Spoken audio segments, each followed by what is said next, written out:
Let's get more on this. Joining me now is Barreiro Leon. She's a lecturer in film and visual culture at the University of Aberdeen, where she teaches a course on Eurovision. Barbara, welcome to the show. Look, many of us across Europe, I believe you're from Spain. I grew up in Portugal. We grew up with Eurovision, right? Where the slogan is united by music, but we are more divided, it seems, than ever. How will you think the withdrawal of these 5 countries impact Eurovision itself and the viewers, of course? I'm actually reporting here from Vienna. I'm in the press center of Eurovision 2026. And there's been talks all weeks about all these 5 countries that have withdrawn. There's been a lot of questions in the press briefings to the director of Eurovision and what do they think and how this is going to impact. But of course, there's a huge impact. And as you said, I'm from Spain, and I can see a lot of people distancing themselves from the contest this year because of the participation of Israel. But having said that, I mean, I know Eurovision is supposed to be apolitical, Barbara, yet as we have seen, as you have seen over the years, we could guess, I certainly could guess growing up what country would give each other nil point, right? The tensions between countries have always been there, have always been obvious. Is this any different? It's complicated, yeah. It's the biggest boycott in the history of the contest, and it has a bigger impact. It's not just about awarding points this time. It's about protecting human rights as well, and that's why these 5 countries decided not to participate this year, even though they are considering what to do and how to come back if they will the following year. Right, but this is supposed to be also a moment, Eurovision.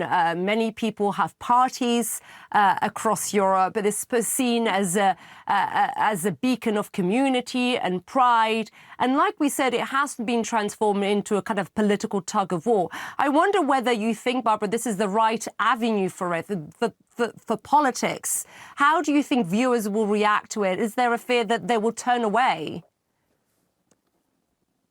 It depends. I mean, viewers from these 5 boycotting countries might be distancing themselves this year and the years to come. But I have to say that the casual viewer, as we call it, the people that turn up the TV on that day, they might not even be aware of these countries not participating this year. But I think it has a big impact on Eurovision 2026 and the years to come as well. I want to play a little clip from the singer representing Israel because he was heckled during the semi-final performances, I believe, with people even chanting, "Stop the genocide." This is how he reacted. Have a listen.